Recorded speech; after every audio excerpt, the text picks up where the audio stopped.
and E is the actual certificates. Is that correct? 뒤에는 그 수료증이고 앞에는 그 뭐죠? 거를 써보려 한 거죠. That's right. Now, after review of these certificates, 그 수료증을 내가 봤더니 the majority of them are for chiropractor. 대부분 카이로프랙터로 관계되는 보수교육 받은 수료증입니다.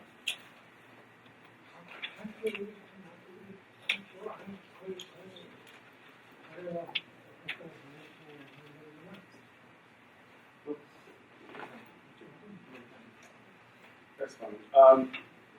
A review of the ethics courses that you told your attorney that you have taken in these continuing education courses, they've all occurred in these courses that you've been taking for chiropractic medicine. Is that correct? 에틱스도 뭐 선택했다고 하셨어요, 그렇죠? 그게 바로 카이로프랙터 때 보수교육 받았을 때 그 부분의 일부로 에틱스 받으신 거예요?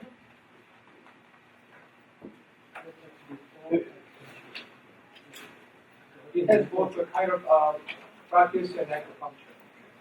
Right. So, sir, I just want to sample one of these and ask you what, in fact, was covered, just to get a sense of what you've actually done in terms of the courses you've taken for ethics. Is that okay? 에틱스와 관계돼서 지금 이제 코스를 했다는데 So behind exhibit E, 물어보겠습니다. 샘플 좀 하겠습니다. for example, if you go to the second certificate, 두 번째 그 수료증 보십시오. these aren't numbered, however, but it's the second certificate up at the top. It says MAS Radiologic Consultants. 거기에 뭐 넘버는 없지만 MAS 뭐 어쩌고 적혀 있어요 수료증. And down there, sir, it says Ethics and Law. 그걸 보면 Ethics and Law라고 되어 CA-A-13-05-7672. 보이시죠? Yes. Do you recall taking this particular course? 이 코스를 그 테이크하신 거 기억나십니까? Of course. And this particular section of the course, Ethics and Law, can you tell the board what you learned that day? What you covered? Objection. Relevance. This is a pop quiz for the class that Dr. Chang took 3 years ago. He doesn't remember. I don't think there's anything wrong with the question. 어쨌든 간에 그 질문이 뭐 사람들이 계속 답변하느냐 그랬더니 어쨌든 간에 이때 구체적으로 이 코스와 관련해서 무엇을 배웠는지 기억나시냐고 했으니까 기억나시면 대답하시고 안 나오면 대답 못한 거라고 얘기합니다.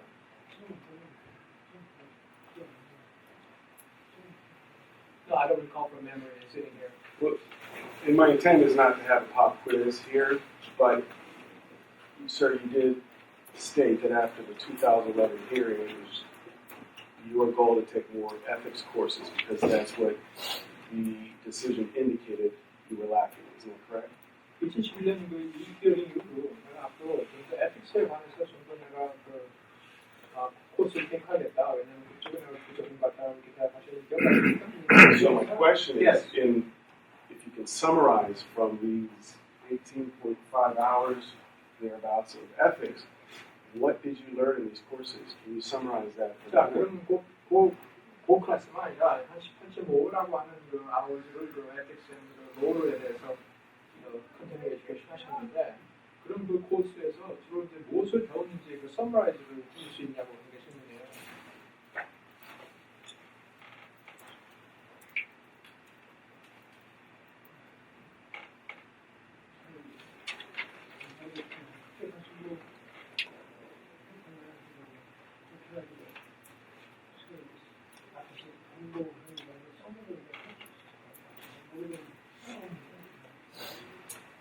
Well, I don't know. In those classes, they distributed a paper and they explained the things on the board, and I don't really recall the details. Well, I believe you said under direct examination, after taking these courses, you didn't realize that there was so much detail involved. 아까 기억나세요? 에틱스에 대해서 모른다고 했더니. So the reason for my question is, can you explain that? Because I didn't understand your testimony. 그 얘기 아까 우리 장관님 얘기하시길 에틱스를 알고 봤더니 생각보다 굉장히 뭐가 깊이 뭐 많더라 그렇게 얘기했죠. 그래서 그 제 생각보다 여기서 그걸 많이 배웠다. 그렇게 대답시킨단 말이에요. That's right. 그래서 뭘 배웠냐고 좀 물어보는 거예요. 설명을 모르겠지만 자기 다른 걸다 지적을 하는데 예를 들어서 프랙티스 올리게 되면 무엇을 자기 싸움을 해야 되고 해가지고 시험을 있을지 모르겠지만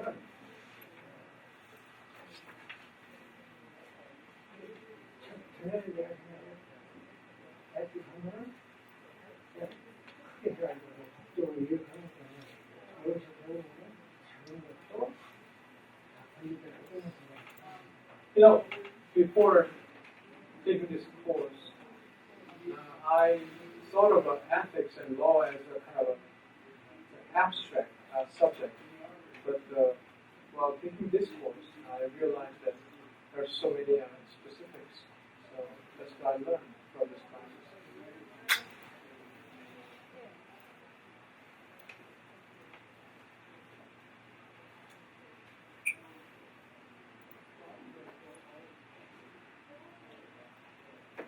So, Dr. Chang, I've asked you about the courses that you've taken in ethics. I've asked you about your participation in mental health or healthcare with Dr. Cohen. Is there anything else that, besides the passage of time, that you've done in the last 9 years that you consider steps that you've taken towards rehabilitation that you want to explain here today? 지금까지 닥터콩하고 테라피, 그룹 테라피도 했었고, 그다음에 continuing education을 지금 현재 좀 열심히 해가지고 이제 했다는 거 들어오고 말씀하셨는데, 그거 말고 지금까지 저는 현재 그 라이센스 생기신 게 9년인데, 그 안에 나가 다시 그 라이센스를 다시 취업할 수 있는 그 자리에 된다고 하는 그 취지에서 그밖에 또 다른 하신 거 없으십니까?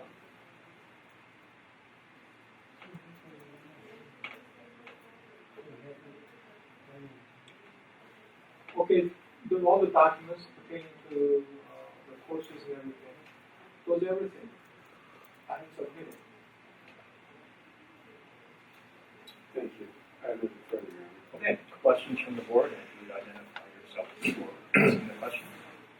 자, 요즘 뭐 물어볼게요. 혹시 질문 있으시면.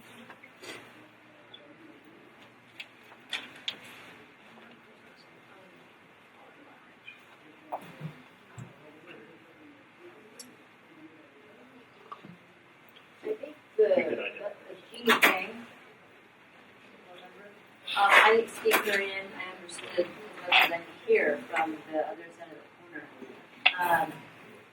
Some of the questions I didn't feel he completely understood because certain words were not, for example, the word trigger. I didn't feel was completely explained correctly because you were asking specifically about behavioral, like what behaviors were being there, was being learned through therapy. And I don't think he understood the word trigger. Therefore, he thought that he answered it in more like legal terms. It's not really a question. Okay. Well, question. You can ask him about his proficiency in English, which I think is Did you helpful. understand accurately when the attorney was asking about behavioral patterns that you were trying to learn in therapy? Did you know what that trigger word meant, behavioral? 우리 행동에 대해서 그 테라피를 받을 때 닥터콩가 얘기했던 거예요. 그 트리거, 어떤 것이 당신한테 그럴 때 행동을 이렇게 유발을 시키느냐라는 의미에서 트리거라고 말씀하셨거든요. 이해하셨어요? 트리거.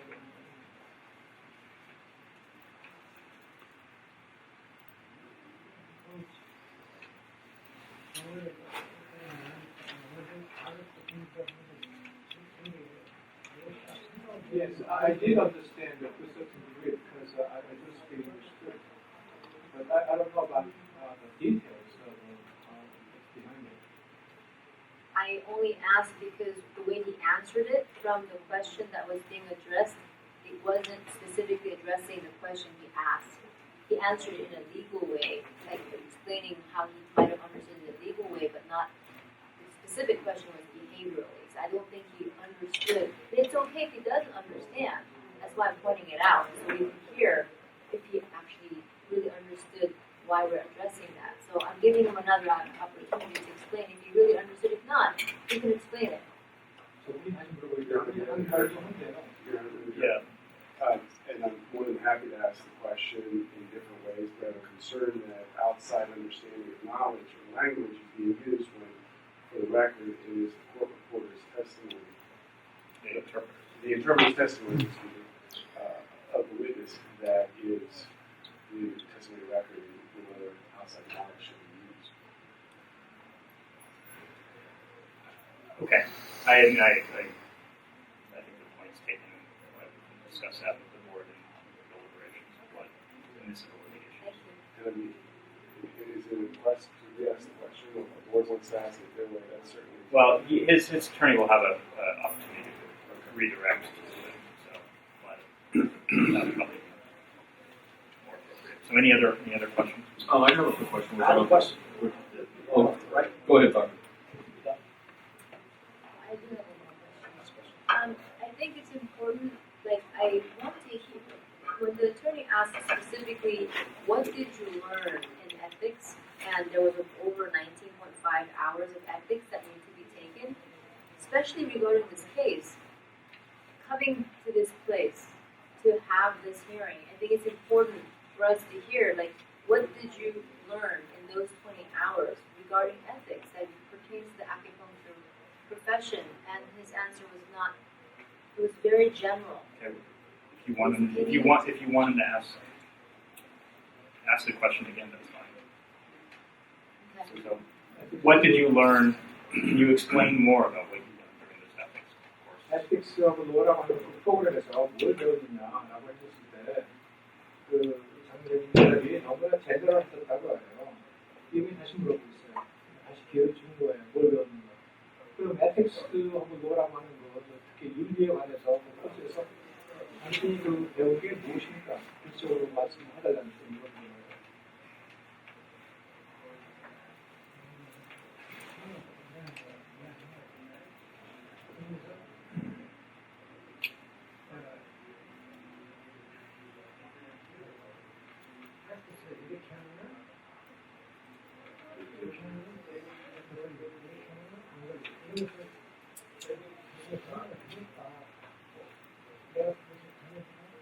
I don't know how to put this together, but in the class, they explained in details what practice is wrong, what practice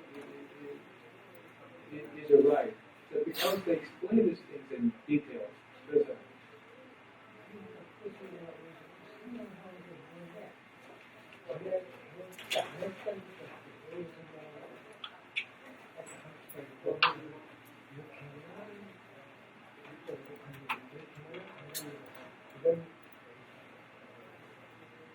So I cannot really recall all the specifics, but basically they taught us if you practice this way, it is not legal. If you practice that way, then it is illegal.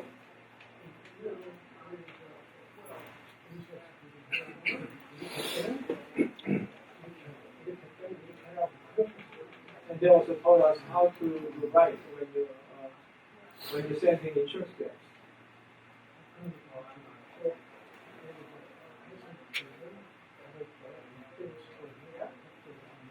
So they also taught us what would be the lawful way when treating patients. And this way it could be wrong, and that way it could be right. Was the ethics and law regulations, I don't think has varied very much over the years, and he must have had to take this prior to taking the acupuncture board exam. So was there a big difference from what he learned before he took the exam to the class that he just took before this discipline? Because the information there is... Let me translate. So that the ethics and law class였는데 사실은 그게 다르죠. 그래서 어떤 이 보드 기자 할 때, 보드 기자 때도 분명히 ethics and law를 택했을 거라고 한 거예요. 저 분이 얘기하는 그럼 그때 그 액통서 아이를 받을 때 받은 그 ethics law고 지금 이번에 들어봤는 에틱스 관련된 클래스로 뭐 크게 뭐 다른 거 있었나요?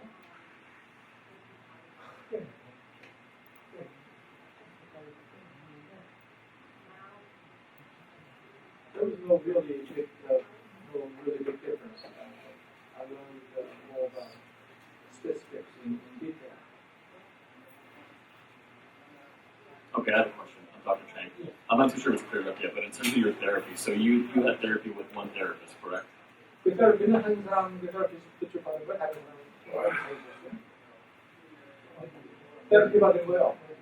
테라피 한 사람한테 받은 거고 다른 사람한테 받은 것도 있습니다. Okay. And you said that she transferred you to group therapy. 그 사람이 그 닥터콘이라는 그 사람이 그룹으로 가는 게 좋겠다고 그렇게 주장을 했죠. 예, 그렇게.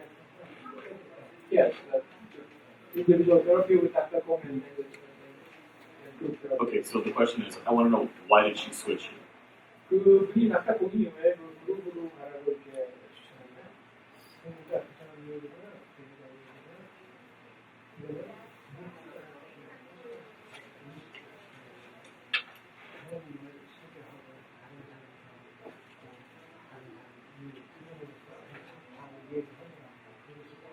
She said it is better to share experiences with other people, so that's why she recommended it.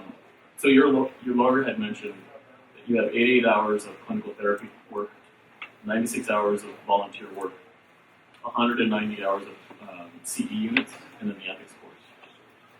My question is, was this all after 2013? 아까 얘기한 88시간이나 클리니컬, 뭐 90시간이나 시간하고 190시간이나 이게 모두 2013년 9에 받은 모든 겁니까? Yes, after 2013. I have some questions. Did you finish speaking? Okay. So to just reiterate, so there are two main charges that I understand. There was the kickbacks as well as the mail fraud. Is that the two main? 범죄 사실이 두 개가 있는데 하나는 킥백하고 또 하나는 그 인슈런스 프로드 맞습니다. That's right. Okay. Were they at different dates and different instances, or were they compiled together as kind of one event that included two separate felonies? 이게 킥백이랑 그다음에 그 프로드가 서로 이렇게 같은 시기에 동시에 그 벌어진 겁니까? 아니면 하나는 그 한 시기에 벌어졌고 또 하나는 또 별개의 다른 시기에 벌어진 겁니까? They occurred in different time frames. So there are two actually separate felony charges that were done at different times. Like one was 2006, one was 1998. So there were actually two separate events separated by times, two different illicit illegal behaviors. 그 두 개의 사건들이 이렇게 분리된 사건으로 하나는 1998년, 또 하나는 다른 시기에 또 하는 그런 범죄라고 그러죠. That's right, you're right. Okay. Is there an amount of money that is been attached to the kickback? How much money was received by the attorneys? 그 킥백은 그 어떻게 얼마죠? 조금 그 금액이 관련돼 있으면 그 금액이 얼마쯤 됐었습니까? 1,250 dollars. And was that for one particular case he was referred to, or was that for a sum of maybe 20 patients? 그게 한 페이션트에서 요구해준 거에 대한 그 가격입니까? 아니면 여러 사람 just one patient? And that only occurred once? 이게 한 번만 있었고. Yeah, there's one case and another one with insurance. But the one case where he received money, it's his testimony that he only did that once. 그러니까 그 킥백은 한 번만 있었다는 그 얘기죠. That's right. Okay. And then the mail fraud, how much was that? 그 메일 프로드는요. That was the 인슈런스 프로드는 뭐예요? That was the kickback. The kickback was the mail fraud, the insurance fraud was the state charge. $320. Okay.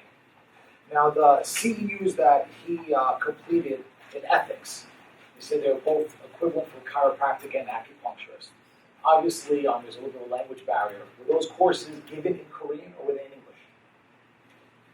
에틱스 코र्스 때요. 그때 영어를 썼으니까 아니면 한국말로도 전달됐습니까? 거의 가능하고 Mostly in Korean, mostly in English, but I think one or two courses were delivered in Korean. And then lastly, the kickback. Two questions. Was that for personal injury or workers' comp? 특히 킥백과 관련해서 그게 퍼스널 인jury니까 아니면 뭐 직장상의 보험이었습니까? Personal injury. If he gets his license back, is he going to start going back into personal injury? That's an area of treatment he's focusing on. 라이센스를 다시 받으면은 다시 그 페이션트를 받을 때 퍼스널 인jury 관련된 그 페이션트를 다시 받을 계획이십니까? I think I'll avoid those patients. Okay. I have a few questions. I'm Cody Aguinaldo. I'm the president of this board. Sir, how are you referred to Raina Chang? 레이나 챔은 누가 리퍼를 해서 했었던 겁니까? 그 콜이 아예 거기 보면 애슐리도 Dr. Cohn report. Well, if you look at the documents, there's a person by the name Ashley or something. 그 여자가 As she recommended. Dr. Cole 애슐리 Dr. Cohn recommended Ashley, and Ashley recommended the person. Sir, how are you referred to Dr. Cohn? Dr. Cohn was responding. Have you seen any mental health providers that were not referred to by an attorney? In other words, have you seen any mental health providers voluntarily? 그 변호사가 recommend한 멘탈 헬스 프로바이더 정신과 의사한테 본인이 직접 찾아가지고 정신과 의사를 찾아가본 적 있습니까? No. Sir, how do you define remorse?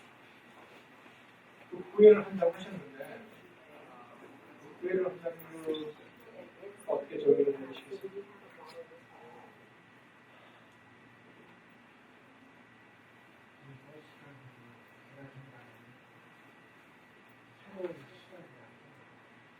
Remorse to me is a new beginning.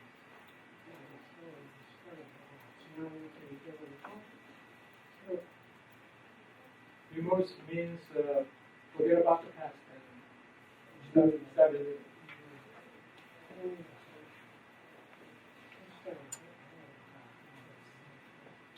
So I said remorse because I want to start anew with a new thing.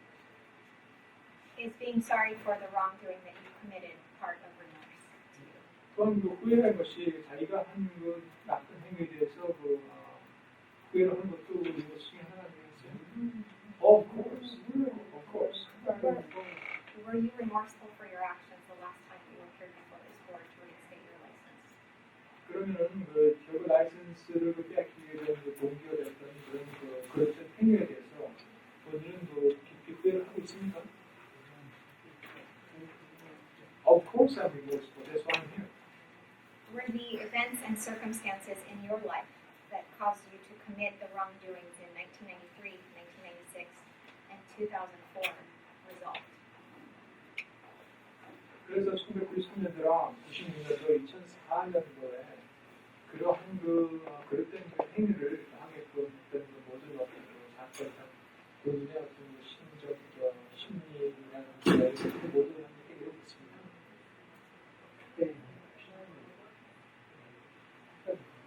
피하는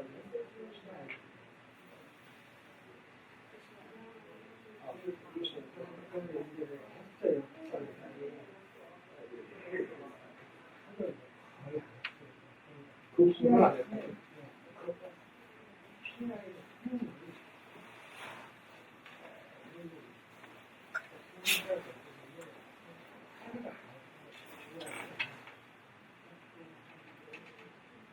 Back then, I was involved in PI. If you are in PI, then you are more prone to do such behavior.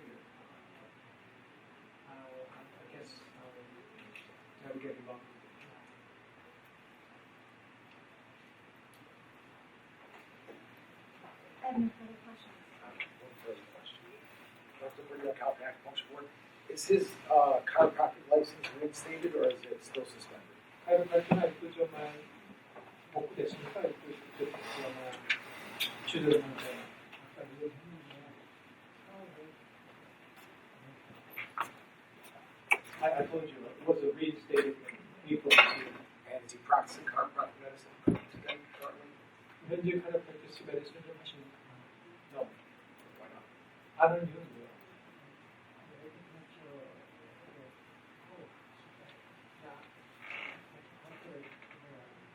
주로 회사를 시작을 할 거예요. 뭘 할 거예요? 아큐펑처를요? 아니, 또 해나가고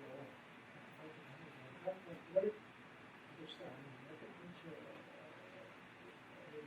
바꾸게 한다고 Oh, I have not practiced the chiropractic yet. But, I'm planning to do chiropractic after my lessons in acupuncture both is reinstated. If it's not reinstated, would he go ahead and continue or practice chiropractic? 그럼 그 아큐펑처 라이선스가 이제 복구되지 않으면 chiropractic 수업시간이에요? I think so. I have to make a living. Okay, no further questions. Any other questions? Is your chiropractic license on probation? 그 chiropractic 라이선스가 그 프로베이션 됐던 거예요? 프로그레스 전에 지금 You mean now? Yes. 지금 아까 프로베이션. 회복은 그래픽을 히어링이 그래픽을 했는데 잠깐만. 라이선스 합격됐습니까? 안 됐습니까? 그 내가 chiropractic. 히어링을 그래픽을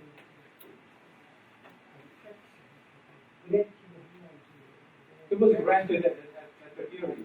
I have not started practice yet. Is it granted on a probationary license or is it granted full without restrictions? 그 그랜트 된게 프로베이션 조건부로 된 겁니까? 아니면 조건부 없이 풀로 다 그런 거예요? Probation. Probation. Have you Well, conditional license. have you taken and passed the chiropractic law exam? I'm sorry. Have you taken and passed the chiropractic law exam? 그래서 너 exam을 보신 적 있으세요? I have passed it. You took that when? 언제 했어요?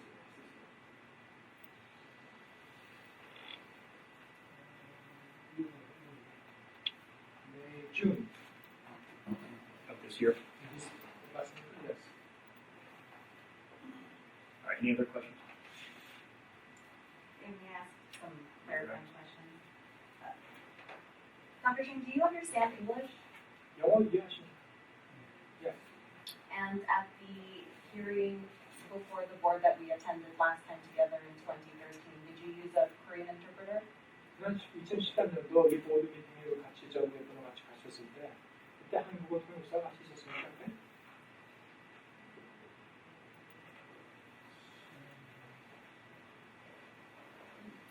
이거는 없어고 Two hearings there was no interpreter, but at one hearing when there was an interpreter. Are you able to read and understand English? 영어 읽고 쓸 줄 아십니까? Yes. And Mr. McKenna asked you questions about your therapy with Dr. Cohen and whether it was in Korean or not. Did you have difficulty understanding and communicating with Dr. Cohen during your therapy together? 아타코한테 그 사람들 다룰 때 그분이 뭐 한국에서 이렇게 영어를 잘 모르겠지만 그 사람들이 그 사람이 얘기하는 걸 충분히 다 알아들으셨습니까? Of course I understood. And in your you haven't attended group therapy or done therapy with Dr. Cohen since the last hearing, correct? 그 마지막 히어링 이후는 그 다타코 테라피에 그 참여한 적 없죠. No. And in your therapy with Dr. Cohen, did you discuss your past acupuncture board matter and your past criminal convictions? 다타코한테 그 테라피 받을 때 그 본인이 어떤 행위를 한번 해가지고 자기 라이선스가 이제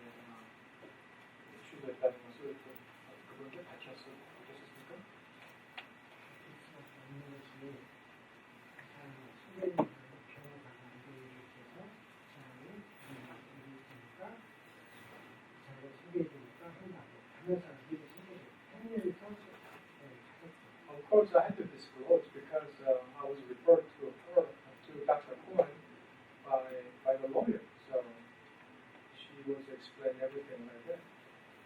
And you discussed those criminal convictions and your acupuncture board discipline during the course of your therapy with Dr. Cohen?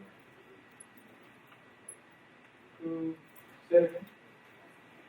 You discussed your past criminal convictions and your acupuncture board disciplines with Dr. Cohen during the course of your therapy with Dr. Cohen? 약간 공부하고 그러니까 왜 다른데? 그 아쿠펑처 보드 앞에서 자기가 어떤 행위로서 그 행위를 해가지고 그걸 취소했다라는 그런 내용을 직접 닥터 코hen한테 얘기했습니까? Yes, I did. And said your lawyer referred you to Dr. Cohen. Other than, and that was my office, other than my office's request that you treat with Dr. Cohen or my office's recommendation that you treat with Dr. Cohen, was there any requirement that you treat with Dr. Cohen? Any other legal requirement that you treat with Dr. Cohen? 물론 저쪽 그 사무실에서 닥터 코hen을 레코멘드해가지고 이제 보셨는데 꼭 닥터 코hen을 그 봐야 되는 어떤 법적인 어떤 그 요구 같은 게 있었습니까? No. So you did do that voluntarily at my office's recommendation. 그러니까 저쪽 변호사에서 가서 보라고 얘기했지만은 추천했지만은 자기가 가고 안 가고 자기 자유였지만 자기가 그 본인의 선택으로 가서 먼저 테라피 받은 거 맞죠? That's correct. Okay, thank you. Darshan, I misunderstand because I misunderstand your testimony. When I asked you on cross-examination, did you disclose to Dr. Cohen the legal misconduct that you had been found guilty for, the disciplinary issues? You said no, that you did not get into those issues. But now you're saying that you did discuss those issues with her. Is that correct? Objection. The captain states Dr. Chang's testimony, that was the goal of my question, is to clarify, because when Dr. Chang responded to your prior question, I think he understood it as meaning legal right and wrong in his discussions with Dr. Cohen versus the actual substance of the action. Yeah, I don't know that the question, I think the question, can you rephrase the question another way? The question I think that he initially said or answered was his initial answer was he didn't discuss the legal issues with Dr. Cohen. That's your follow-up question. Is that right? Yeah, my misunderstanding, because it's unclear now because he's saying that he did. Right. And under cross-examination, you told me, sir, that you did not discuss those issues.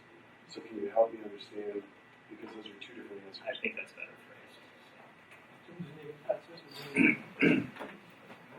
저분이 분명히 뭐였었냐면 아까 코hen하고 얘기를 할 때 지금 그때 당시에 내가 뭐 때문에 법적으로 어떤 문제가 있어서 왔다.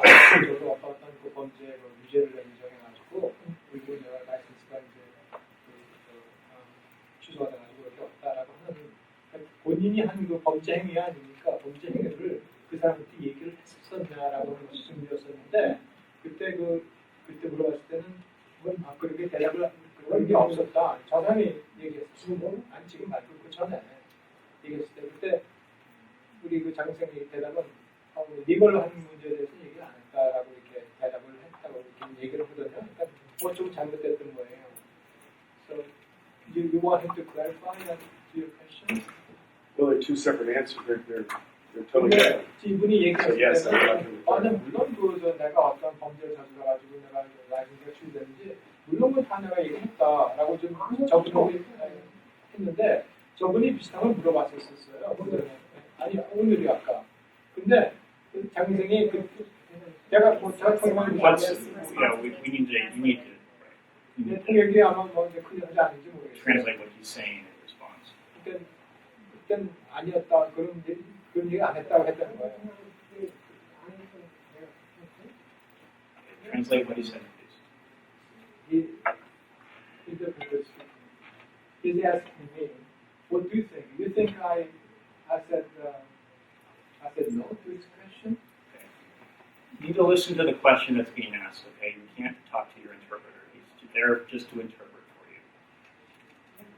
Right. 그것도 물어볼 필요는 없고요. 대답은 Right.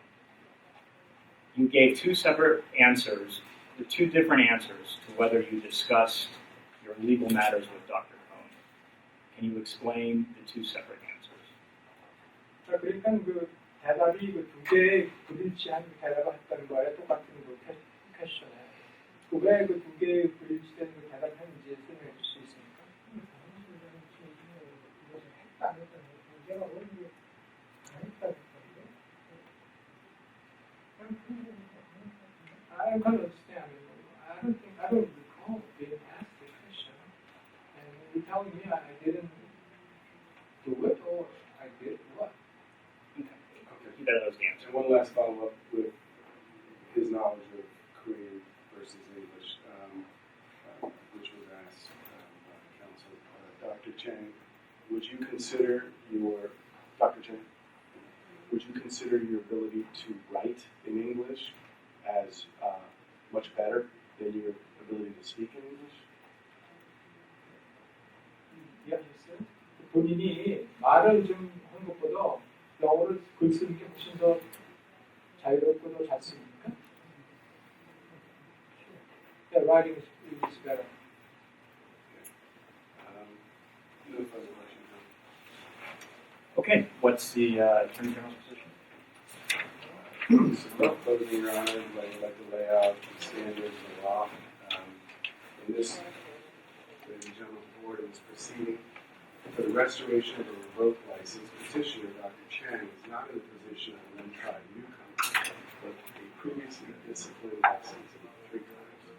In fact, he has been disciplined in a span of only 12 years 3 times, from 1984 until 2006.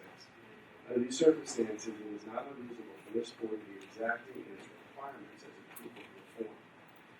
Applicant should be required to present stronger proof of his present ability to practice acupuncture safely and that it is in the public's best interest than a person seeking admission to the practice of acupuncture for the very first time. Proof must be sufficient to overcome the board's former adverse judgment. Petitioner has the burden of showing this by clear and convincing evidence.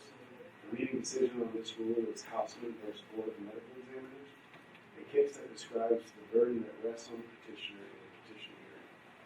The Houseman court cited the rule, and I'm going to paraphrase it.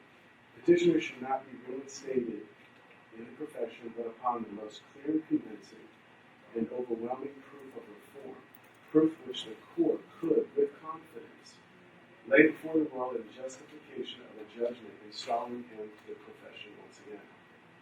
Now, what we need to do is strain the evidence that the petitioner put forth today. What is the proof of his reform? Part of the steps that he was asked to take in submission of his petition packet were letters from the community, professional and otherwise. And we have 2 letters from licensed acupuncturists that he submitted. And I reviewed them, and he testified that he revealed to them the whole basis for his board discipline. But in reviewing those letters, there's no mention of specifics regarding the board discipline. There's no mention by the authors of the letter themselves of witnessing improved changes within Dr. Chang, which is incumbent upon him. That is one of the reasons he wants to put his best foot forward by offering his letters from people who are going to author letters saying he has really improved over the last 9 years. Not the mere expression of remorse, but what has he done? The letters themselves are not persuasive. The letter from the Mental Health Associate, it's not even on letterhead. We don't know anything about it. That person's not here to testify today. We don't know anything about Dr. Cohn. No report was submitted. He's unclear when we last saw Dr. Cohn. We don't know what sort of progress he made in therapy. To the extent that the therapist knew why he was seeing her, we don't know what kind of progress he made. We don't know what he reflected on. It's unclear. Certainly not persuasive. The ethics courses that he took, he certainly has taken. He's taken continuing education courses. He's offered proof of that.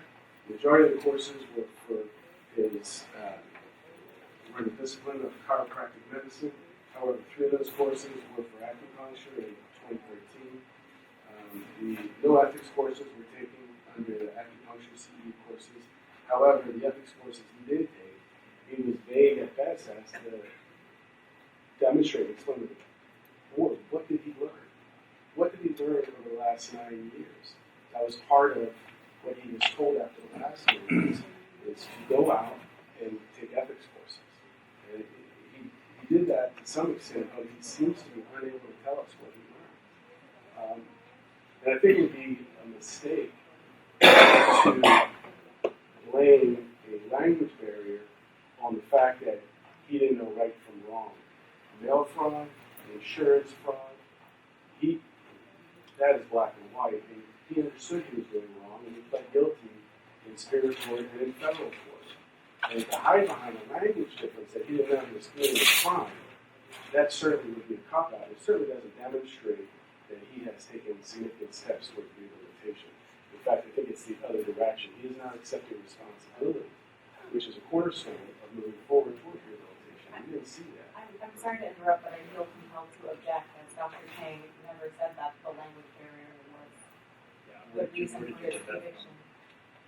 Well, we had questions here today about his being able to understand the therapy that he was receiving, whether or not he was communicating with his therapist, the basis for why he was there. The whole basis for why he was there was a recommendation by... But your statement was that the language barrier was his excuse for the criminal convictions. Well, I'm getting at the root of it, Your Honor. Okay, well, the objection's sustained on that ground. I agree. Well, I think at the root of it is whether or not he accepts responsibility for his past conduct. Did he put forward evidence today? Has he accepted responsibility under the standard given to you by the law? Is it clear and convincing? And I would submit to you that it is not. Okay, thank you. Thank you. I urge the board to look at the last decision it made denying Dr. Chang's petition for reinstatement. It is the first 8 pages of Exhibit C, where it sets out Dr. Chang's misconduct, his efforts at rehabilitation, his treatment with Dr. Cohen. It was not his treatment with Dr. Cohen in 2010 was not resubmitted, given that it was submitted at the prior hearing. But I think it sets out that Dr. Cohen submitted a declaration at the 2013 hearing, and that that Dr. Cohen sensed that Dr. Chang felt humiliated and recognized his wrongdoing, which appeared to devastate him. So I think that is very different from the Attorney General's argument that Dr. Cohen has not accepted responsibility for his misconduct. If Dr. Cohen had not accepted Dr. Chang had not accepted responsibility for his misconduct. If Dr. Chang had not accepted responsibility for his misconduct, he would not be so persistent in trying to get his license. He's been here before the board in 2009, 2011, 2013, and now in 2015. And at each instance, he's tried to address the deficiencies that the board found in his showing of rehabilitation. And at the last hearing, the board pointed out in particular, not that Dr. Chang was remorseful for his actions, but that he had not completed ethics courses, which he went out and did, and that he engaged himself in the practice of acupuncture, which he did, in completing 88 hours at Dartmouth University and another 96 hours at a private clinic. So he has taken the acupuncture board's recommendations to heart, showing that he cares, he's remorseful for his actions, and he is willing to abide by the acupuncture board's rules, regulations, recommendations in getting his license for reinstatement. I think that Dr. Chang at this hearing today has shown by clear and convincing evidence that he's met the criteria for rehabilitation.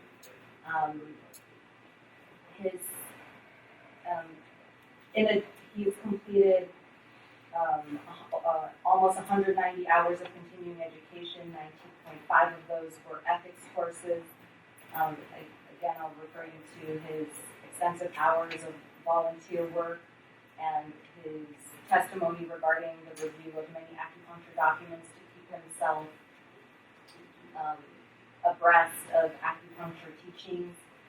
And again, contrary to the Attorney General's argument, his 2 character letters from licensed acupuncturists do state that Dr. Chang has made strides. For instance, the letter from Yoon Ki Moon states that he surprisingly has been keeping up with his study of acupuncture even though his situation was bad. I've heard that he has done therapy with clinical psychologists and he's attended a lot of acupuncture seminars. I'm sure that if he receives his license back, he will be a great asset to our acupuncture community. And Dr. Kim states specifically, contrary to the Attorney General's argument, that since Dr. Chang's suspension from practicing, I have seen a positive change in him. So really, there are members of the acupuncture board community who have observed Dr. Chang and who endorse his reinstatement with the acupuncture board.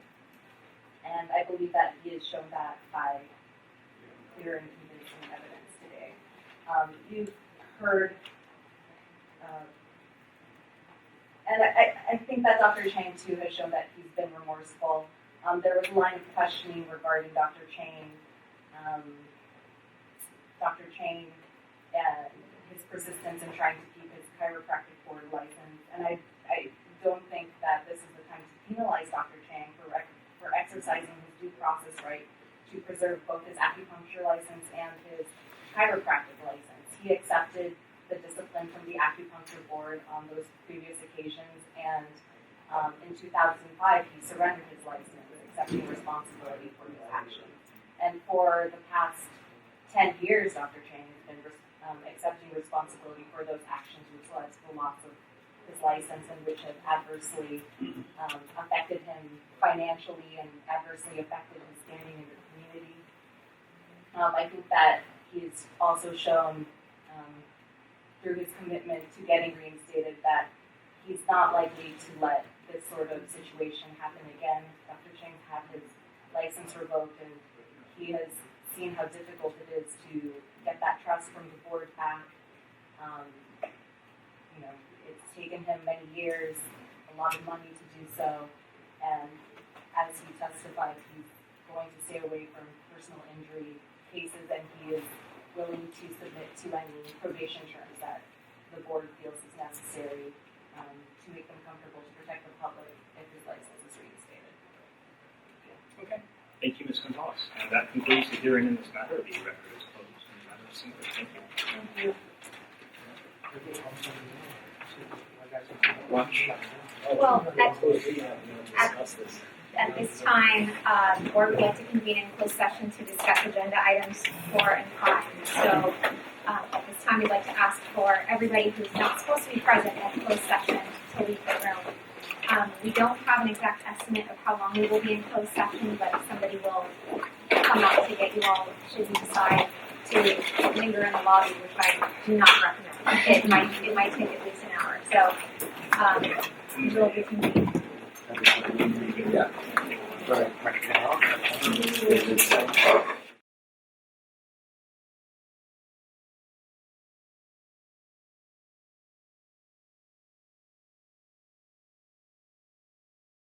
All right, let's get back in action. Thank you everyone for coming back. I realize that it is very late. According to my clock, it's 4:53, and we're just starting to get into the meat of the open session after a very long day of majority closed session work. So I really appreciate your patience.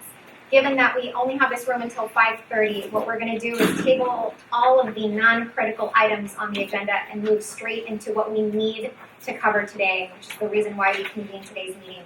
So 6, which is my report, I'm going to table.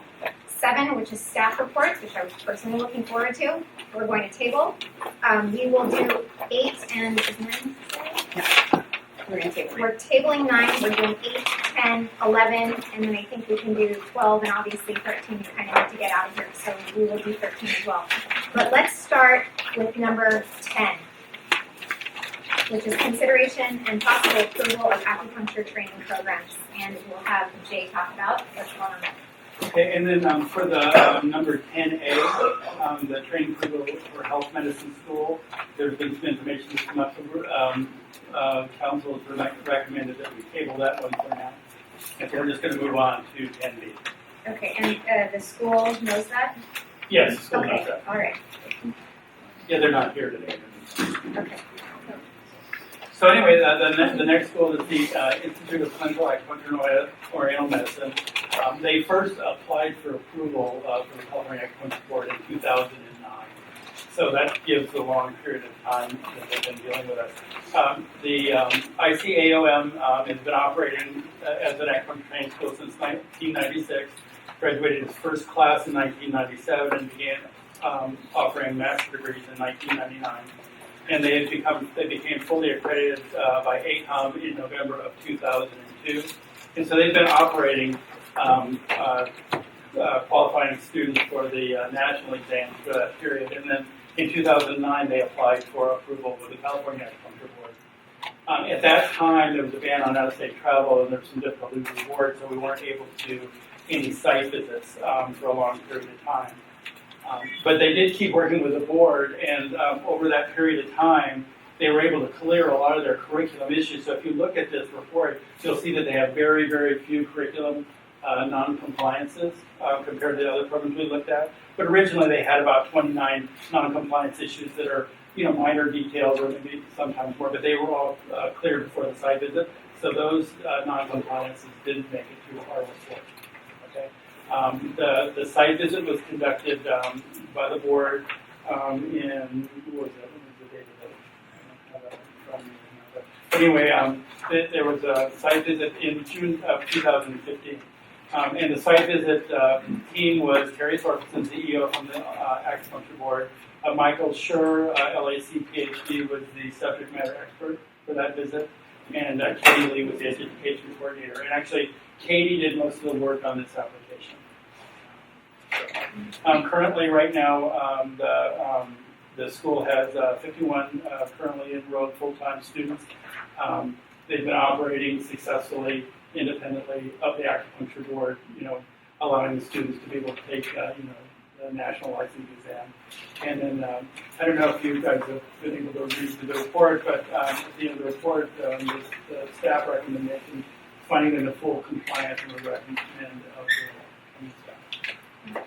And then we actually have a representative, Christy Cannon, from the school. I don't know if she's here as a representative from the school that's in Hawaii. And I don't know if she wants to say something about the school. I think it'd be good since she traveled so far. Absolutely. Yes, you please. You come over. Oh, okay. Jay gave a great overview and synopsis of the school, and I think that generally in the state of Hawaii, ICAOM is the strong candidate in terms of providing, a high standard and definitely exceeds ACOM's standards in terms of what they're delivering in the program. And I believe that granting them approval by the California Acupuncture Board in terms of a professional view would establish or increase the proficiency in the education system in Hawaii overall, and would be a huge plus, I think, for the profession if you all were able to grant approval for the graduates to also get licensed in California. Thank you very much for your comments. Thank you for having the trek here. Yeah, you're welcome. And Wyatt has worked really hard, and he has been working with the board for a long time, and he's really he's got his heart and head in the right place. So I just wanted to share that with you. No, why? No, Dr. Watt, Dr. Lowe. Yeah, the owner, of the school. Yeah, the administration of this program was very, very easy to deal with, responsive, and even with our delays, they were cordial. They didn't, have problems with that. They just worked with it. But I think the other part of it is they've been operating as a school independent of us for since 2002. Yes, 14 years. Yeah. So thanks for the time. And Thank I know you had a for your big day today, so I'm just glad I got to stay and do this. time. We always have time for visitors. Yeah. Thank you very much for coming. Does anybody on the board have any questions? Okay, thank you very much. Should we take a vote? Motion? Motion? Sure, I'll motion to accept the staff's recommendation to approve ICAOM's training program. Any discussion? Yeah. No discussion? Any public comment? No public comment. I think we're ready. Who had the second? Kevin. No public comment. I think we're ready for a vote. Mark, please call roll. Alvarado, Yes. Zamora, Yes. Chan, Yes. Dr. Cordino, Yes. Francisco Shea, Jeannie King. 5-0, motion's approved. Wonderful. Thank you very much, Mark. Thank you. Thank you. Yeah, and it's been wonderful. Thank you so much, Jay. Yeah. And it's been wonderful meeting everybody today. And I'm going to go. I just like. Yeah, nice to meet you. You put in your time. We'll see you again. Yeah, it's great to meet you. Yeah. Let's move on to 10C. Jay? Okay, so 10C is the next university. It's Maryland University of Integrative Health. They're located in Laurel, Maryland. They have a unique history. Tia Sophia was the original institution, and it actually didn't begin as it actually began as an acupuncture school, and then added other programs, and it became Maryland Institute of Integrated Health. It was the first program in the nation approved by ACOM. That was over 40 years ago. They had been previously approved by the board, and when they did their the new format of their organization, it was substantive enough that they required a new site visit and curriculum review.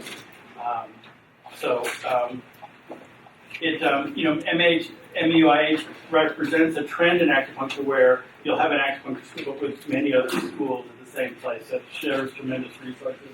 And if you look at their financials, you can see it's reflected in the power of their program. They have the program outside the acupuncture, but in their Maryland University of Integrated Health they have 1,482 students in their program. They added 317 new students this year. Within the acupuncture program, they have added 20 new students this year, and they have a total of 183 students in their program. This school was really interesting. If you read through the report, you'll see a number of the non-compliance issues. And one of the issues that came up, they were a non-California approved school. And so many of our requirements, they were trying to infer from their program, but actually the way they solved the problems, they actually created some new coursework, and they were able to address all our issues. And then they also revised some of their syllabi. So at this point, the program has cleared all their curriculum non-compliances and all their clinical non-compliances. So they're considered fully compliant.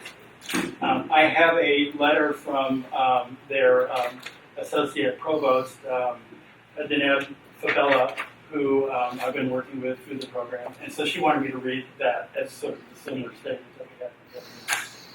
It says, Dear board members, Maryland University of Integrated Health is pleased to hear that its Masters of Acupuncture of Oriental Medicine and its Masters of Acupuncture and Post-Curricular Certificate in Chinese Herb program presented to the California Acupuncture Board for consideration. We would like to thank the staff, administration, and representatives of the board for their collegial approach and assistance throughout the university's reapplication, site visit, and corrective action process.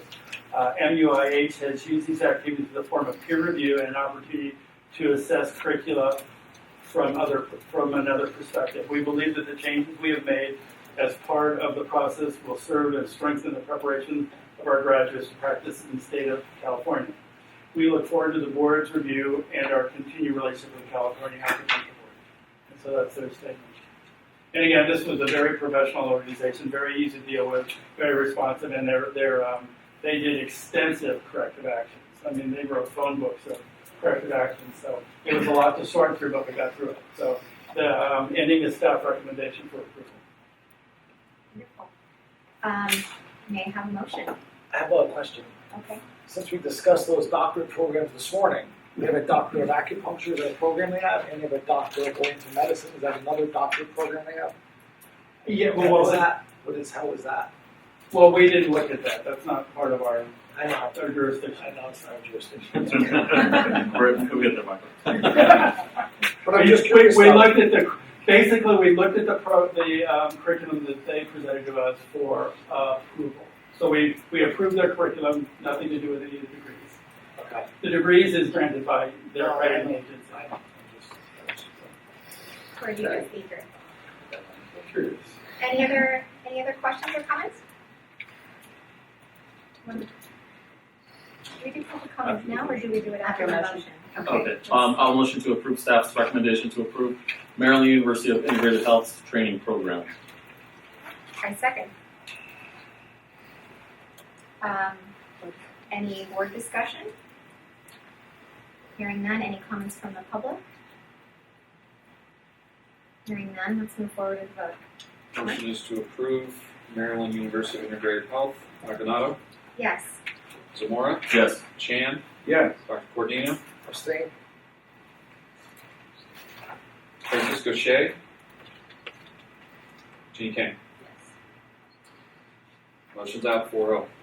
Wonderful, thank you very much, Mark. I want to acknowledge the staff's wonderful job, Jay and Ben, in putting these materials together. I know we've done a couple different ways of presenting this material to the board. I've done this to be most effective. Hopefully, the board members feel the same way, but please feel free to communicate with Jay or Ben regarding the way you're receiving the materials and whether it's efficient and effective for you. Thank you for acknowledging. That was a very exciting thing to do, that we were able to get this much more concise, much more direct, and much more easy to read, and it just lays out so much better. So really, Ben and I worked really hard on that, and Ben helped me really a lot with, kind of being able to move through those, but, I'm glad that you noticed that. We noticed your Made it a work, lot Jay. easier. Good job getting that. Thank you very much. Let's move on to number 8. That's Mark. Okay, members, thank you. This is when we had drafted these original board materials on the 13th, which was when we put the packet together. We had not received any comments, but basically, the board at the 31st meeting had approved revised language. We had a rather extensive discussion about it, spanning several hours, reacting to feedback from the public. The board chose to adopt the language that we had suggested. It was released the next day to the public. It was mailed out via mail. It was sent out via email and also posted on our website according to the Administrative Procedure Act. And we did receive one comment, which you see here is from Dr. Zeidman from Ron Zeidman from Fiber Inches. And you obviously read in the packet this letter, his concerns about 1399.433H and 1399.434H. On the next page after the letter is just a reiteration of the language that the board had approved at the 8/31 meeting, and a summation of Dr. Zeidman's comment, and then our proposed board response. Staff had proposed to reject the comments. So that's what I discuss. That's it. Do we do any discussion from board members on this topic? Was this comment any different than anything we got in the August 31st meeting? Substantially different? It was similar it's the direct line of sight issue. Okay. And so it wasn't identical to anyone that we had gotten before. Identical, but similar. Yeah. Similar concerns that others have raised. One of the questions I had was in the second page, fourth paragraph from the bottom. He says that the New York State chose to not undermine the quality of their clinical training by following the inferior policies of the Acupuncture Board. And I was wondering, what did he mean by inferior policies? How was it reduced in quality? And he's not here right now, so he can't answer that. But I do not. that was one of the questions I had. I didn't really completely understand what he meant by that. I do not know. Any other board discussion? Can you read the comment or the post? for our rejection. The board's proposed response is, the board rejects this comment. The proposed changes to CCR section 1399.433H and 1399.434H do not alter any of the current clinical requirements that have been in regulations since 2005. The proposed language more clearly defines physical presence as line of sight, clinical supervision of the student. Needling is a precise and sensitive procedure, and there exists a difference between the didactic instruction in the practice and the clinical application of needling. The Acupuncture Board's primary purpose is to protect the public and reduce the risk of public harm. Therefore, supervision is necessary to ensure that the skills learned didactically continue to develop when transitioning to patient care. Removal of the requirement of a second period of 275 hours that the clinic supervisor shall be physically present would reduce the board's ability to protect the public by way of thorough training of the student, and may increase the possibility of public harm by requiring less supervised clinical training and instruction for acupuncture students.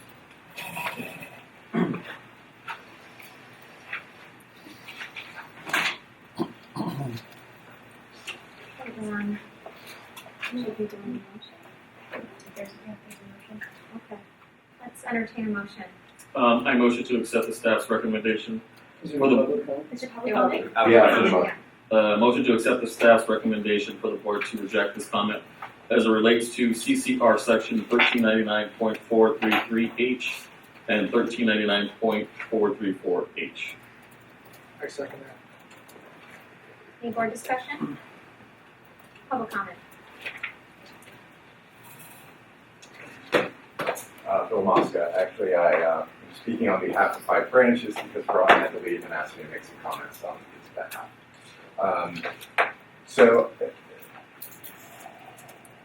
the proposed language actually does make substantial changes to the existing standard or criteria by imposing direct line of sight clinical supervision at all times while a patient is being both diagnosed and treated. Whereas the prior regulation simply required that a supervisor be physically present at the needling for those 275 hours.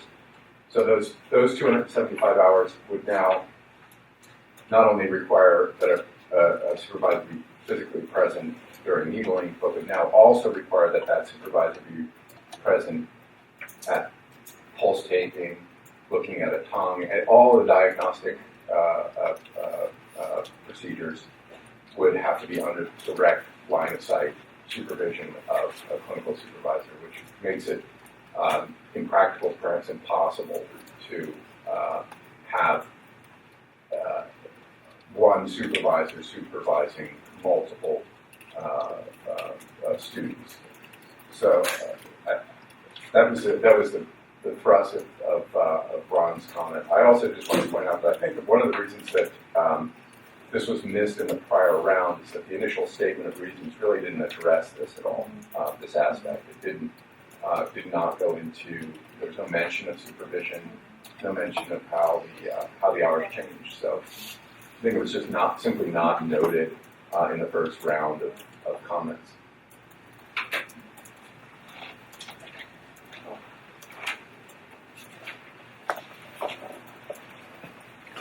Everybody, my name is Jack Miller. I'm the president of Pacific College of Oriental Medicine.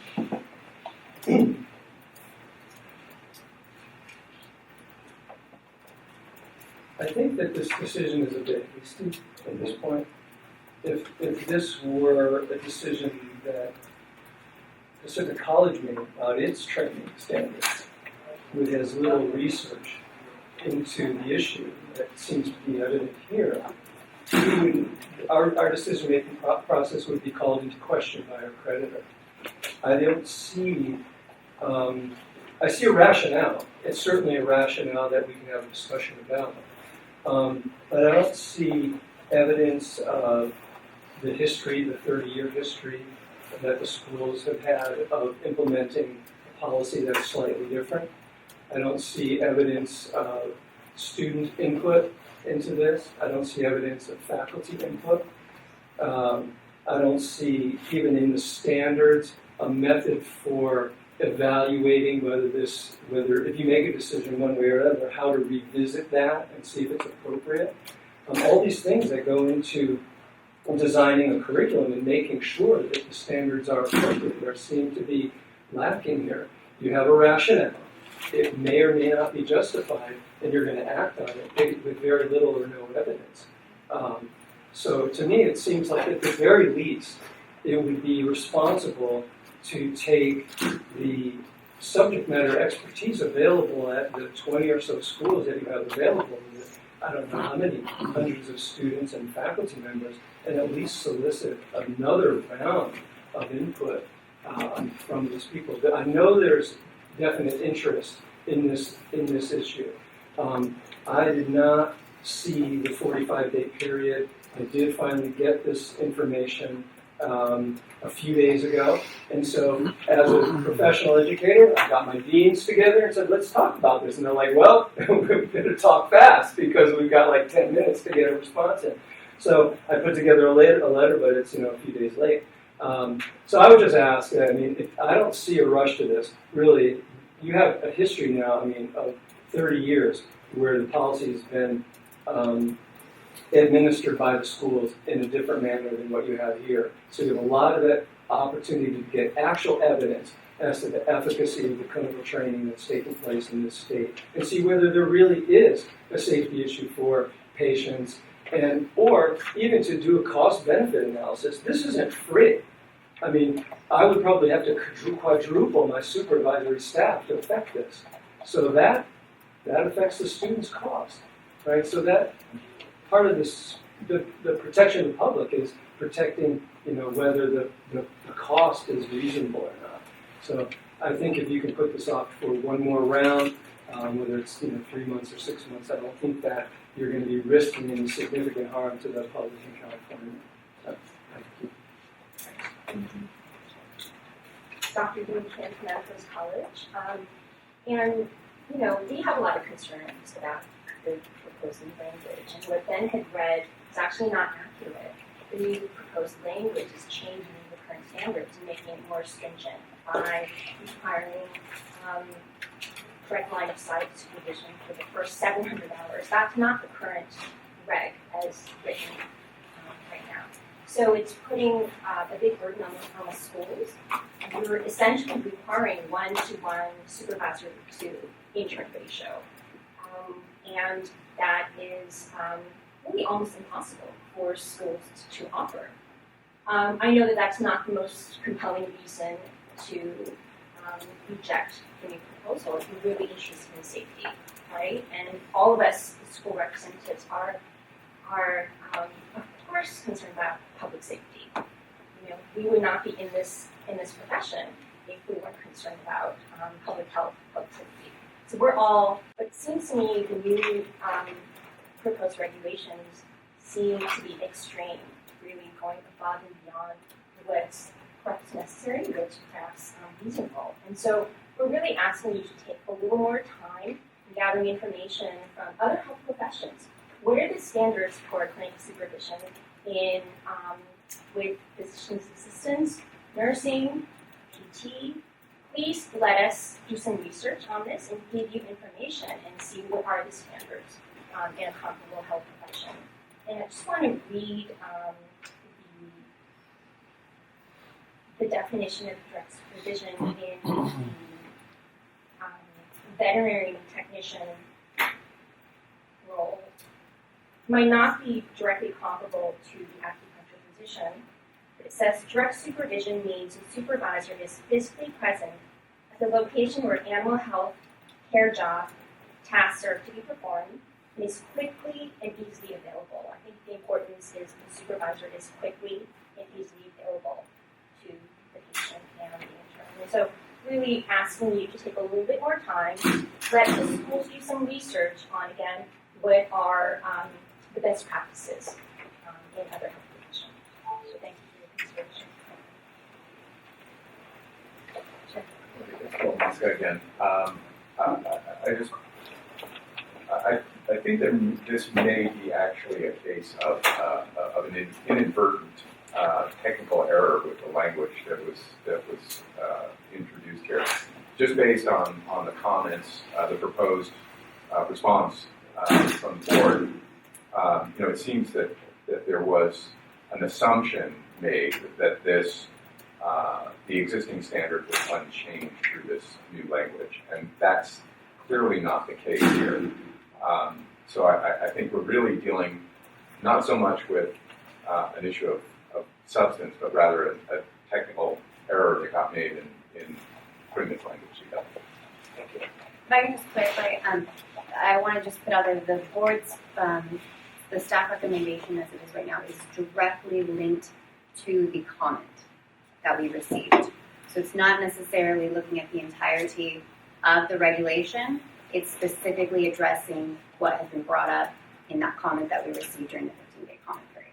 So that's just a clarification I wanted to make. Yeah, good evening. Jacques Marco, Academy Dean, Amherst College. I'll make it quick due to the time limitation. First and foremost, I appreciate the board's diligent work in trying to maximize consumer safety. And the best education we can provide for our students is really the key.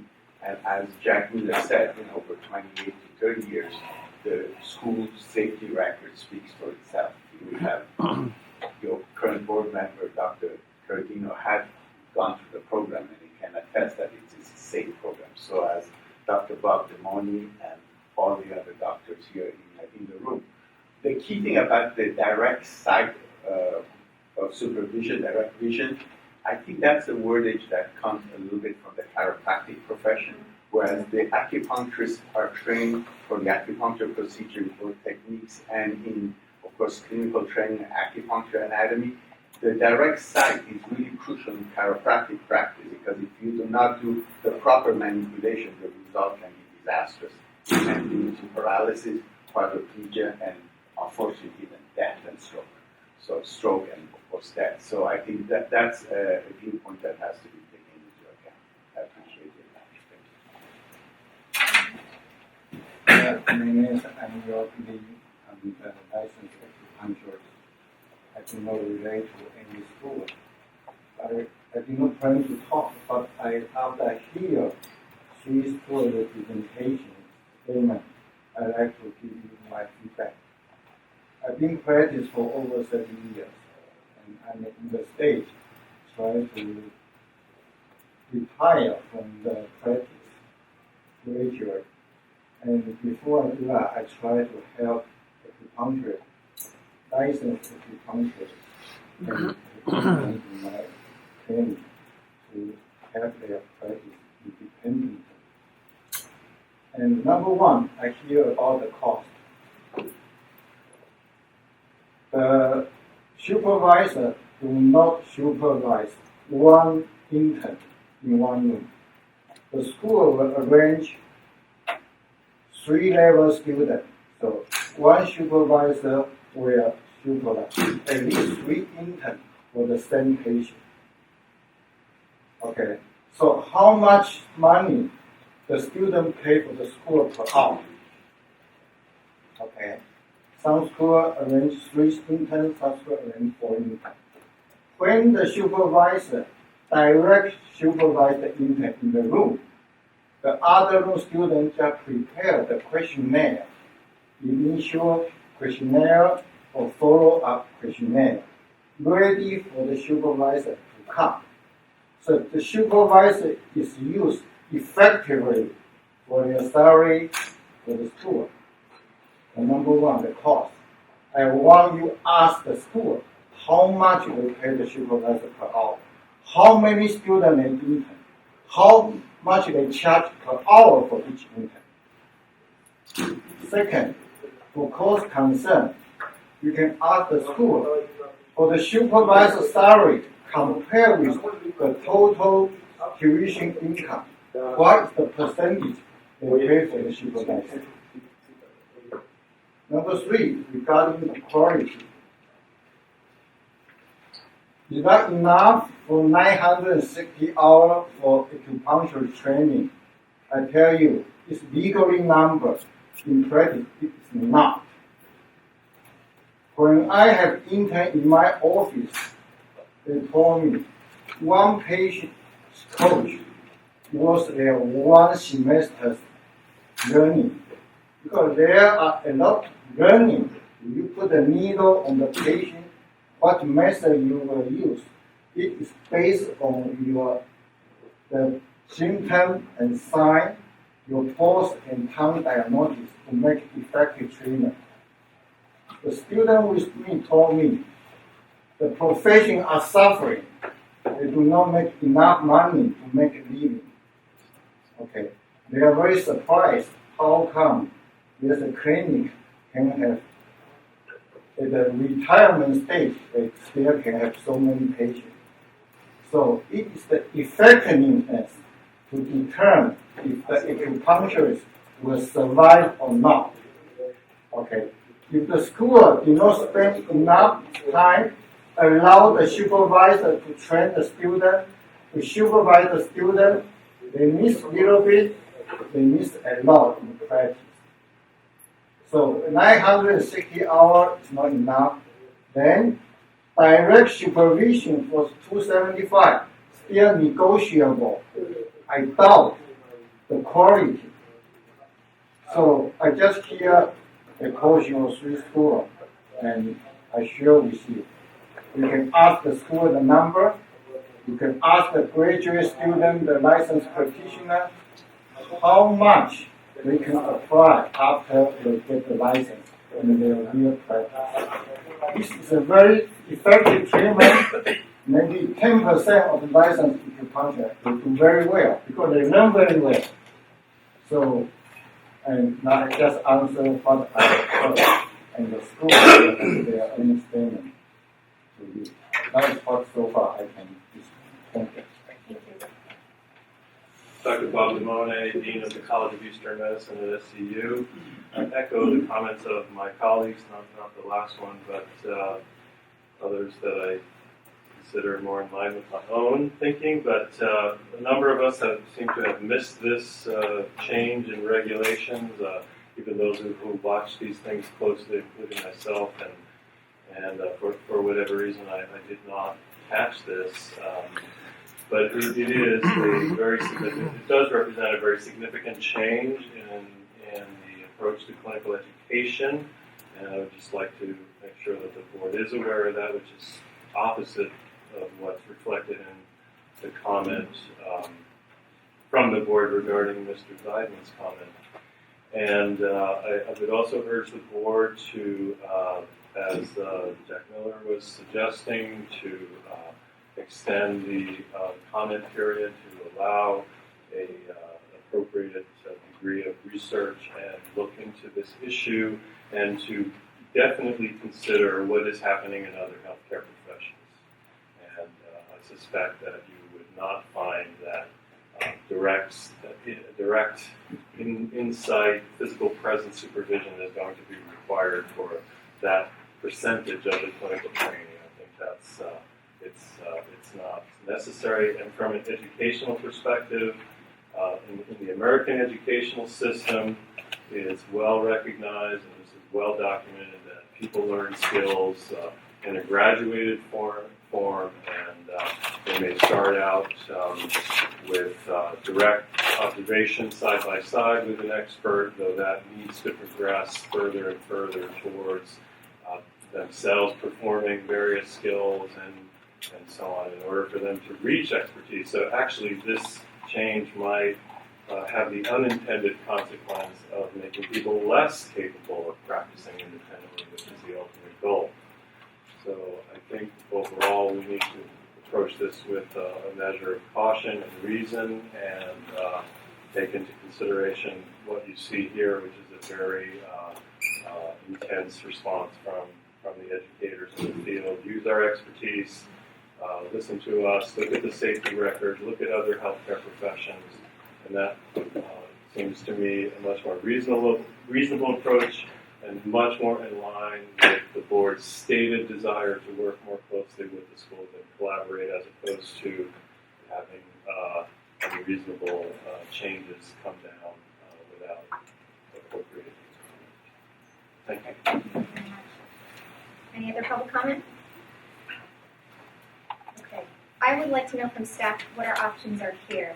Personally, it seems like if I understand the layout of this proposed regulatory text correctly, the double underline is the added language, and one of the things that are added is diagnosed and or treated, which I think goes to something Bill Mosca said about when you're taking vitals, you require direct line of sight and such. And I don't know if that was the intended consequence, since the proposed board response speaks specifically to needling. So I don't know if we need clarity in that regard.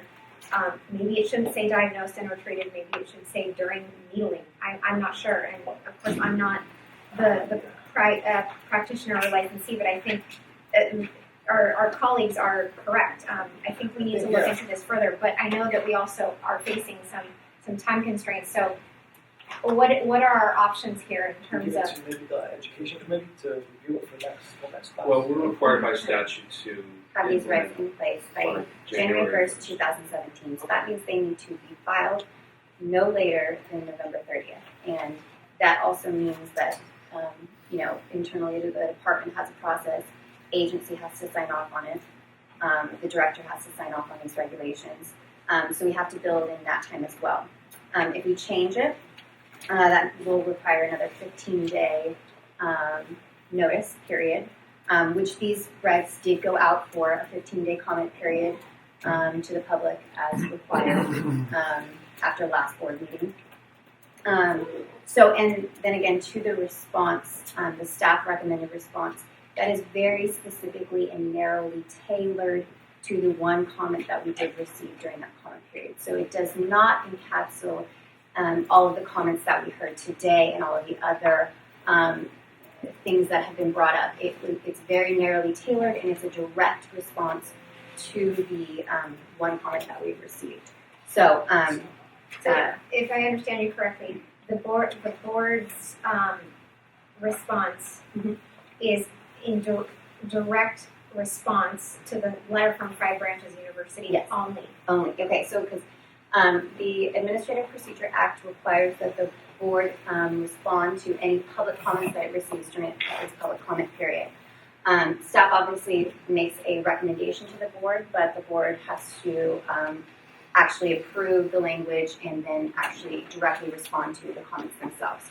So, and in doing so, they either have to accept the comment or reject the comment, show the reasons. If they accept it, show how they changed the language to accommodate that comment and the reasons therefore. And if they reject the comment, they also have to give specific reasons why. So we received the staff received the one comment, and so the staff recommended response is directly involving that comment. All of the other public input today obviously was not encapsulated in that. But the Five Branches letter is actually talking about the sentence before the sentence we were looking at, which was saying thereafter for a second period of 275 hours, the clinic supervisor shall be physically present at the needling, which specifically talks about the needling. So we're actually all talking about the same thing. Well, I'm talking about the sentence before the ones that we've been talking about. So could we do more time on this? So yes, we do run into, you are statutorily required to have these regulations in place by January 1st, 2017. Therefore, any changes that happen, we have to build in that time. So it's going to probably take another special meeting of the board in order to come back, and because we will have to have another comment period. That comment period will only be 15 days. That's the minimum. The board could require more. Madam President? Yes. Yeah, point of clarification. Is it possible to remove this suggested language to move forward on all the other approved comments in the SB 1246 regulation? If this is simply offered as a clarification of what physically present meant, and there's only a technicality on behalf of the representatives from the schools that is holding them, that we can, is it possible for us to move this specific language to be taken up by a committee later while moving forward with SB 1246 notwithstanding these changes? Yes, it will still be a change. Even though this is proposed. The question then becomes is if it is,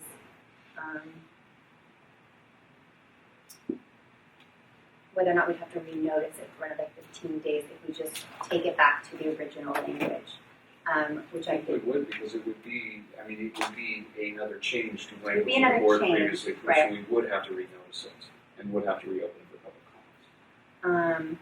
so that does extend our time. So again, this has to be filed with OAL by November 30th in order for the board to be statutorily compliant. And that means that the board has to have its official language, I would say no later than, November 1st, maybe. yeah. Thanksgiving is right. Maybe November 15th. Yeah, I mean, because, so the back end of the process is that your regulations go through another separate process afterwards where, an internal process in the Department of Consumer Affairs, where the director has to sign off on your regulations, and then the agency has to sign off on your regulations. So, and then also the Budget's office has to sign, the Department of Finance has to sign off on your regulations. So that's 3 different entities that have to have time to look at them and sign off on them. Otherwise, it is also rejected by OAL. Okay. So that is just something that we have to build into this. Are board members okay with putting a hold on this for at least another 15 days? And then reconvening? I have to be honest, I'm inclined not to, and I'll be the attack dog today. Ultimately, it's been 60 days already, and not to put blame on anybody, but we've been working hard on this. So some of you may only heard about it, but we've had it out there 60 days. So that's the issue I'm having with this. Right or wrong, we have our own internal deadlines, legislative, statutory authority. So that's the issue I'm having. It's been out 60 days ago. So And I agree with that, and I understand that. I feel though I think that with their comments made, I support that. I think that if that changes that focus to what they're addressing, then that is something we should definitely hold off for 15 days, do some more research, get some understanding of it. You know, going through that system, I hear what they're talking about. If there was that type of a glitch, we should take the time. Maybe they might not caught it just yet, but it doesn't mean that we should push something too quick. That's going to have such a big impact. no, I understand, but procedurally, staff, are we able to by January 1st? It's September 1. It's, I mean, the short answer is we probably can. We don't have control over what the director's office, the agency, and what DOF does, and OAL. We've been assured by all parties that we can get this in place by January 1st, but I mean, you know, it is at your direction. If we do go another direction and adopt new language, then we will work our very best to make it happen. But like Kelsey said, we are statutorily required to have it in place by January 1st. So ultimately, the board members then have to take the responsibility. We're going to have another meeting pretty quickly. Absolutely. Correct. Yes. We can do that by teleconference, Yep.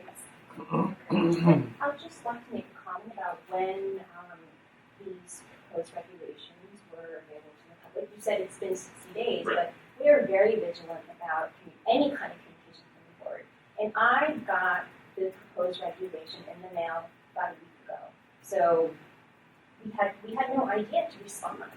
And I Did you think receive that's... Dr. Kim, did you receive an email on the 1st of No, I did not. Okay. And I'm, again, incredibly vigilant about any kind of communication from the board for obvious reasons. No email. We got a paper copy of the new regs, I think about a week ago, and that's when the college and I started talking about, wait a minute, this is a huge change. Well, the modified text was mailed out on September 1st, which was the first day that we could do it because it was The approved snail on mail the is 31st. very, very slow. We're and- required by law to do that. So Yeah. we did that and we sent it out to everybody on our board email list. Yeah. And So by the time we noticed, we opened the mail. it was we read also it, posted on the something website so- too. But we I think weren't most significantly alerted. here, though, the statement of reasons was silent on this issue. It's a Yeah. huge change.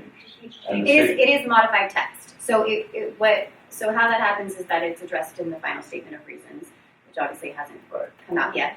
But you're right, it was modified at the last meeting as a response to comments that we received earlier on in the original 45-day comment period. So and then there was a modified 15-day comment period. So we are in compliance in terms of the administrative procedure process. But if board members are committed to having another meeting, it's my opinion that we could get this done. It's going to be very, very tight, very difficult, but We could move heaven and earth on sort of the board's level. We can pull all-nighters and get this done if we need to, but again, because we have to go through several other entities that we have no control over. That we have no control over, that's the only issue.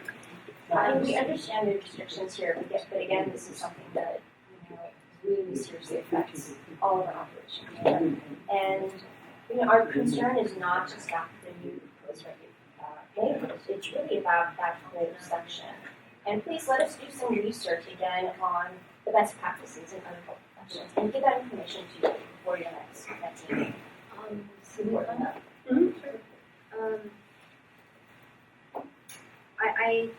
I do have to agree with Michael on this, because when I read this language, physically present at all times, as a practitioner and as all the information I've heard from the schools, this really goes to functionality and also how the students are being addressed. And as a practitioner, I see sitting on this side, I definitely understand our compliance to January of 2017, but we're also here for the public. We're also here for the schools. And if it's something that we could modify in 15 days, I'm willing to do an extra board meeting to relook at this language, because this is the kind of stuff that really matters to the schools and the students. I mean, for me, it's the students. And if it matters to them, then it's something that I think I, as a practitioner on this board, and there's only 2 of us at the moment, I would feel strongly to do that.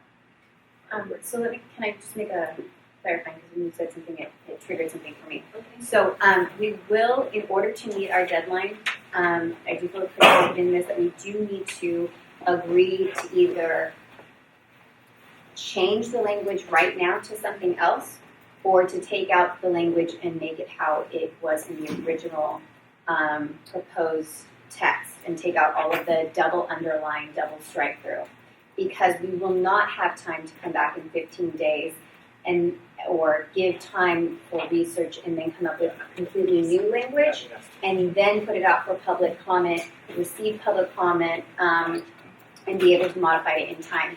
So we do need to make, it would be my recommendation that we would make a decision as to whether or not we have an idea as to what we want to change it to, or change it back to the originally proposed text and take out all the double underline, all the double strike through, make it how it was originally. Otherwise, I don't think that we are going to make our statutory deadline. If we waited and gathered more research to maybe tailor it in a different direction, and let's say came back in 15 days to vote on that, then the board would have to vote on that new language, proposed language, then put it out for 15-day proposed text, then the board would have to come back again if any comments were received to address those comments, and then move forward and all the other entities. If I understand you correctly, all the single underlined language is original. All the single underlined language is original. And the issue in the 5 branches letter was a single underlined section that was proposed. But what the public is having problems with right now is the double underline. Mm-hmm. So we do have to do 2 things. We have to address this comment because we are mandated to. And so that is just going to be, we need to just look at what the comment was and respond to that. And then, based on public input, if you have decided that you want to change the language, you can do so. That would be a separate motion. But we do have to address the comment that we did receive. Okay, I'm willing to rescind my motion. Okay, you're rescinding your motion. Right. Do you have a new motion? No. Okay. Your motion was to reject the comment. Right.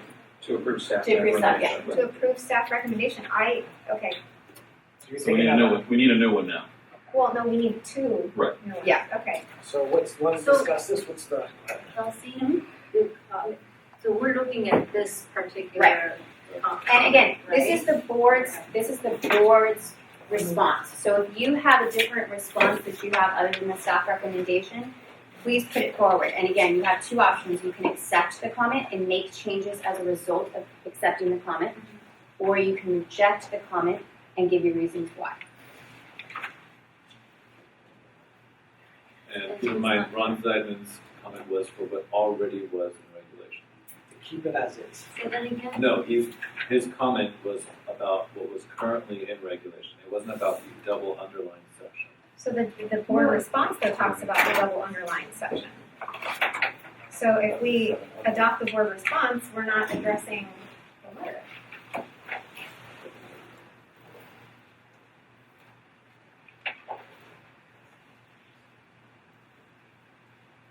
So I think that it discusses a little bit of both. It discusses the initial 250 needling aspect. And then it also discusses the 700 hours of clinical instruction.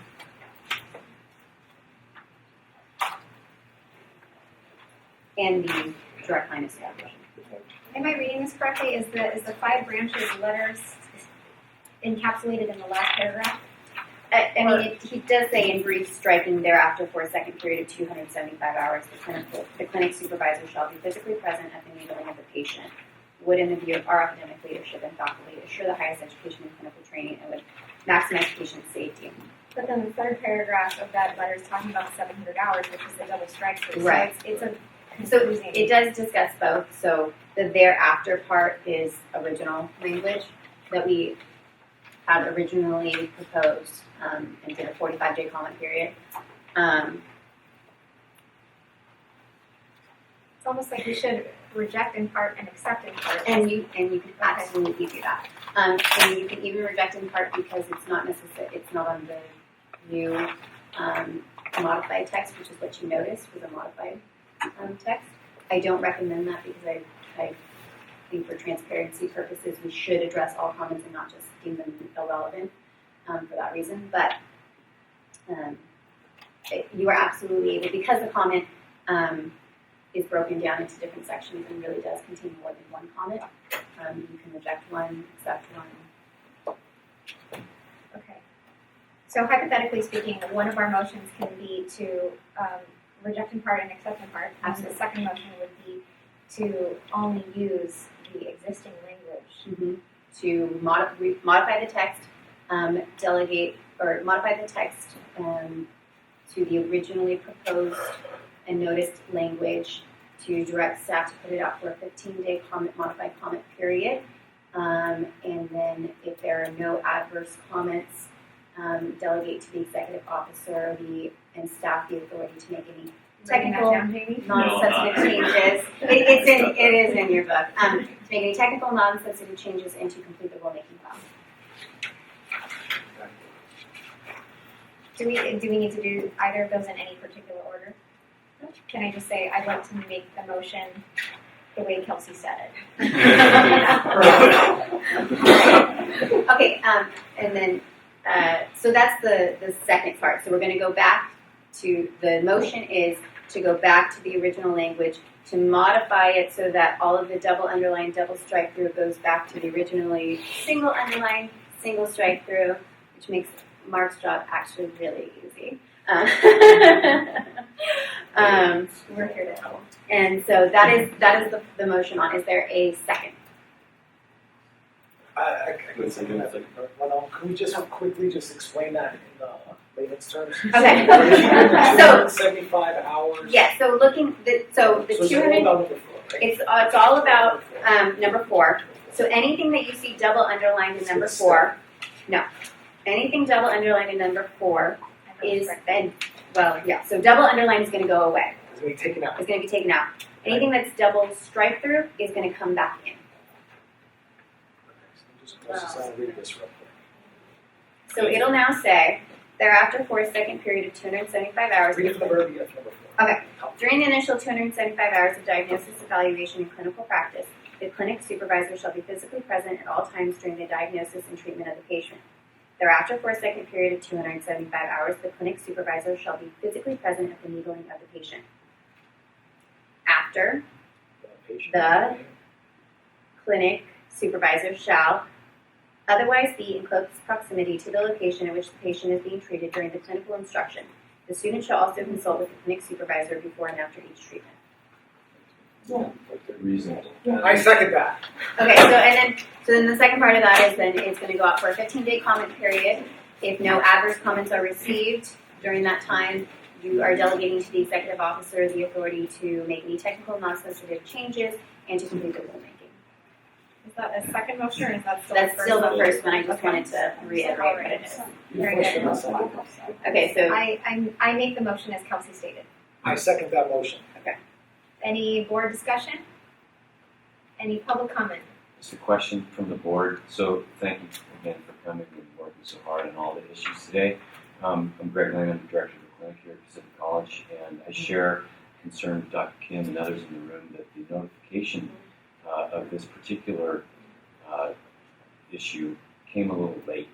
And I'm not sure when the initial 45-day period was. We didn't get it until, same as Dr. Kim, about a week before. We rushed to respond, and by the time we formulated our thoughts on it, we were too late.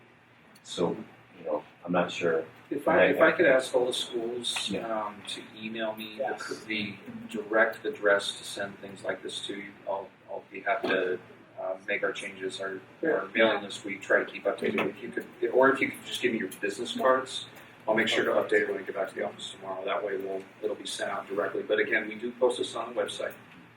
It's under the announcements tab.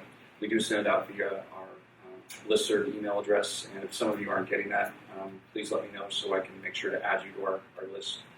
And we can Things this important that are seeking public comment, we definitely don't want to miss. It's informal communication, and that's absolutely it. Thank you so much. Thank you. Thanks. Make sure you know he has your emails. Is it correct that now it goes out to 15 days for comment and all you guys can submit all those letters you prepared but didn't have a chance to submit? Right. Although the language is going to be different now. What we have, so if you want to comment on the original text. The key thing is if you don't receive the email or snail mail, again, keep on the website. I know everyone pretty much does, but it is posted on our website. We are required by law to post it on our website, and we do it.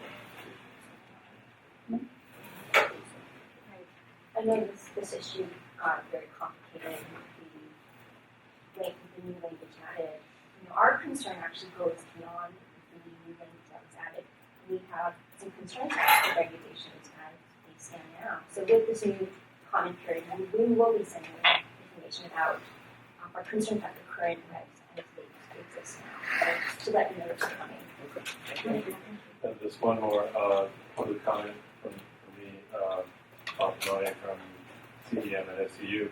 I'm curious the origin of this change in language. Why did suddenly this 700-hour issue emerge? Was it a request from ACOM for clarification given SB 1246 implementation? Are you able to comment on that? Where it came from? How was it initiated? It came from a comment, response to a comment that we received in the original 45-day comment period, I believe. I have to check, but I think available in our packet, or is it? No, so it's a public comment that comes to the board. The board is required to respond to it in the final statement of reasons, which is filed with OAL and then made available on the website after the rulemaking has been filed. So the minutes of the meeting, when they're available, would show what happened. the 831 minutes the board has not approved them yet, so at the next board meeting is when it's supposed to be approved. Is the video online? It should be. Okay. So let's speed through this. It sounds like we've overstayed our stay by 20 minutes already. They changed the. Yeah, there's a class in here. Oh. Okay, so let's go back. Everyone's gonna leave us by ourselves. All night long. All right, so is that all the public comments then on that first motion? I have other comment, and I think this meeting open to the public, not a public meeting. That means in the public comment, they can say whatever they want. But the board does not need to respond immediately. That's in the public comment. So I can get legal opinion for that clear. And but the board member can lead the public comment for internal discussion for a better solution. And remember, this is a meeting open to the public, for the public. That's my comment. Could I ask the public member to identify himself and his affiliation, please? Yeah, I already mentioned in my first comment. My name is York Lee. I'm licensed acupuncturist. Thanks for coming. Thank you. Board vote? On the first motion. Okay, so the motion is to revert to the original language, remove all double strike through from the currently adopted language, to revert to the original language. Remove the double underline. Double underline and double strike through, yeah. Replace Remove double strike through. Correct, with Okay. single underlined version. And the second is by Dr. Cordino. So the votes. Yeah. Oh, I'm sorry, I forgot to mention that. The vote. Aldamato, Yes. Zamora, Abstain. Chan, Abstain. Cordino, Yes. Francisco Shea, Jean Kang. Yes. So we, 3-0 with 2 abstentions and 1 absence. that is not fun. Right. I thought it was a majority of those voting. It's the majority of the board. Five. And we had 3 yeses. Three yeses. Yeah, So- sorry. So One day. what? Well, let me make a quick comment, and I'm willing to change that vote. I just wanted to let the public know we've done our job. We've worked very hard over the summer. Our staff has. I kind of feel like the board has been put against the wall to make this decision. I'm willing to go along with it. I just want to make sure that the public here understands that we've done a lot of good work here, and we want to make sure we're working with you guys. But it was up for 60 days, so I just want to make that clear. Ultimately, you're all the individuals that are here today, but there's other schools that might know about it too as well, or might not. So I'm willing to change my vote, but I just want to make sure that everyone knows here that we did our job. And ultimately, we have statutory requirements that require us to do it by January 1st, and we're going to do our job to try to get to another meeting and move our schedule around. And if it's actually true that you guys didn't receive it until recently, then I think we owe you that extra time, but just be cognizant of the fact that this is a lot of work on your part. It's a lot of work on our part trying to get all these things going on. So please meet us halfway and submit your comments. Appreciate I your can change it to yes. flexibility, Thank you, really. Jamie, thank you. We'll be more More- careful. So more change We'll to be more yes. careful as well. So let's. Thank you, Jamie. Okay, so the second part of this is that you need to respond to the comment. I make a motion to accept in part and reject in part. Okay. Which parts I'm rejecting or accepting? So I'm gonna assume, I'm gonna try and shift through that. You are accepting the part about the 700 hours of clinical instruction, and you're rejecting the part about the 275 hours of clinical instruction. That's correct. Okay. And why are you rejecting the 275 hours of clinical supervision? Because it's already there. Because it does not alter any of the current clinical requirements that have been in regulations since 2005. Is that correct? So I have to, because this is all new language, let me actually look at what. I don't think it does, but it's.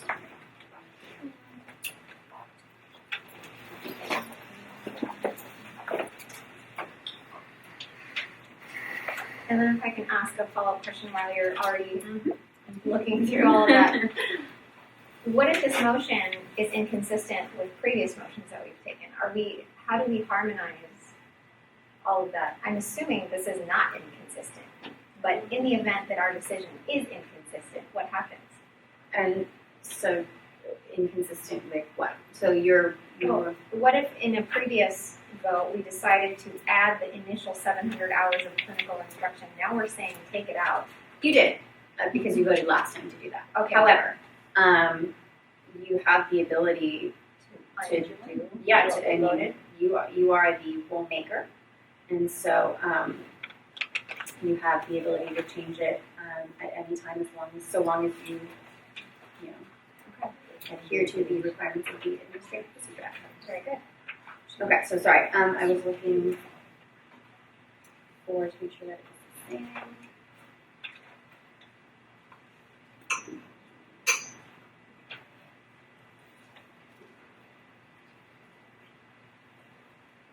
Yeah, Right now, as it currently stands, during the initial 275 hours of diagnosis, evaluation, and clinical practice, the clinical supervisor shall be physically present at all times during the diagnosis and treatment of the patient. Thereafter, for a second period of 275 hours, the clinic supervisor shall be physically present at the needling of the patient. The clinic supervisor shall otherwise be in close proximity to the location at which the patient is being treated, blah, blah, blah, blah. So it is the same. As was in, Since 2005. yes, it's what your current, it is what your current curriculum for clinical practice is set up. So that's a reason for Rejecting that. rejecting the 275, but as to The acceptance, you changed the language. So that will be you're accepting it, and then you're going to change it by reverting, taking out that 700 requirement. do we have to provide a reason for that? No, you just have to show why, or you have to show how you're changing the language. And we are by saying we're taking it out. Exactly. Okay. All right. I move as Kelsey stated. Second. Any board discussion? Any public comment? All right, please do a roll. I just want to let you know we've moved the event so you can stay as long as you need. Thank you. Thank you. Okay. All right. Thank you.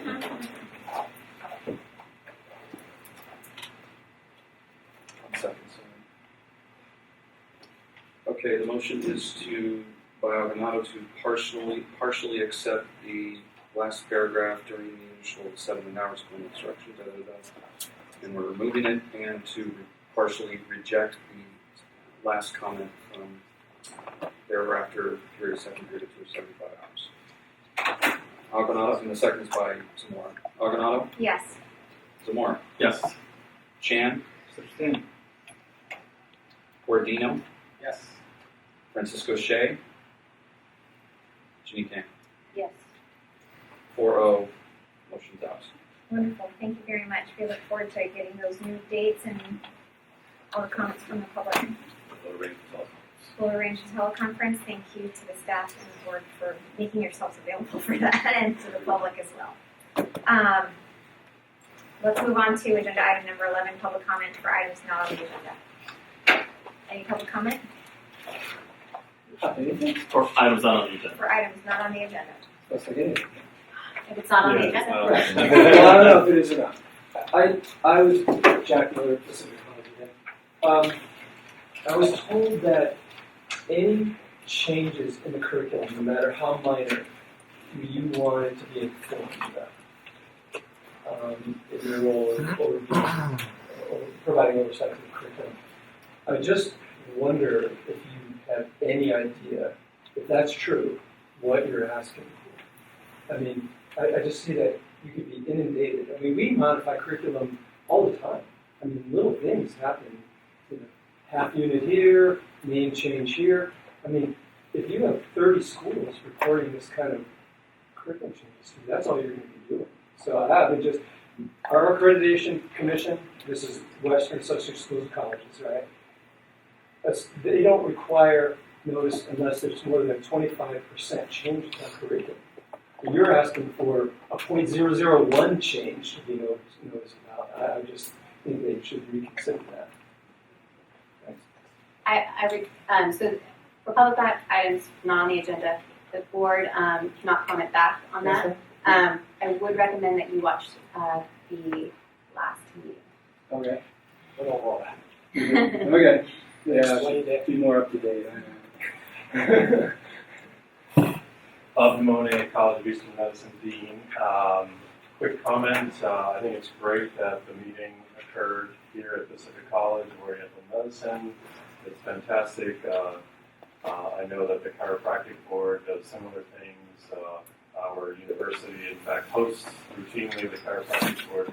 And so what I would love to see would be a transparent process for other schools having a similar opportunity for hosting meetings in the future. And I think it's going to be a great learning experience for students and raise their awareness about board processes, ethics, etc. So I would just suggest that. Any other public comments? Going once? No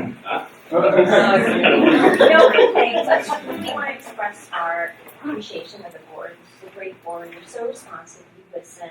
You take action. So really, on behalf of my colleagues here, really express your appreciation. We realize all the work is in and we're working with you for safety. So thank you so much. Any other public comment? Just like those are totally welcomed. Going once? We got the room all night. So. Kidman has a comment? I just wondering, some petitioner tell me that they renew their license, they have to put the continuing education, the name and the unit, those is a full life, they want to have more space. Can we change the form on that? We'll look into changing the form. We are looking at that right now. And we're actually looking at our form. Sounds like a great future agenda item. There are reports. All right, let's, are we doing number 12? We'll do that. All right, let's do number 12 real quick. I think Kidman's comment goes under number 12. And then I'll be addressing my two research topic committees in the following year. We could do that. You guys are, Regulation of the board forms. you guys are noting all of this in the next agenda, okay? Public comment on future agenda items? Yeah, hi, Jack Momaka, Andrews College. I would like to put on the agenda into your wonderful approval of the 2019 national boards. We at the schools are still working with the California Acupuncture Board, Cali exam required herbal section, which has 80 some formulas. However, in the national board, and based on the occupational analysis, the formulas are actually double. There's 166 herbal formulas, and the herbal requirement is much more than the occupational analysis, which is at 10.5%. So our students that are right now in the second year, if they're gearing up for the 2019 exam, they're going to have to be brought up, and the actual amount of work is actually double. So in each formula class, they learn both the A and B formulas, so there's all the national formulas are taught in the curriculum. However, according to the occupational analysis, the herb section has been reduced over the last 7 years. It went from 17% down to 10.5%. So what are we going to do in terms of the preparation for the board, for the upcoming students, for them to know, are we going to have 10.5% and just the A formula, use those 80-some formula, or is the board adopting the national exam and having 166 herbal formula? That's a massive amount of work that they will have to be responsible, and they need to know that, the sooner the better. So I think this is a very important item in terms of the national exam, and the actual herb section in the national is really double or maybe even triple the amount of herbs that are asked on the state board exam. And there's some disconnect there because we only have 10.5% on the tally, and the national exam is requiring, so many more herbs. So I'm not sure how that's going to be computed out, and if that's going to be only a 10.5% section of their national, and they're going to reduce that and make it customized for the California board. So I think that needs to be clarified for the schools and for our students, and they're really wondering about it as I speak because they are in their second year and they know that 2019 is around the corner. They want to be well prepared. Wonderful. Thank you. Thank you, Dr. Warner. Anybody else? Any other public comment? Any other board discussion on this future agenda item? All right. Before we adjourn, I just wanted to say thank you to PCOM again for really being so hospitable to us. You guys really made a lot of accommodations here for us, and we are very appreciative. We look forward to doing this hopefully at other schools so that we can meet you and you can meet us. So thank you very much again, and I move to adjourn. Thank you, I second that.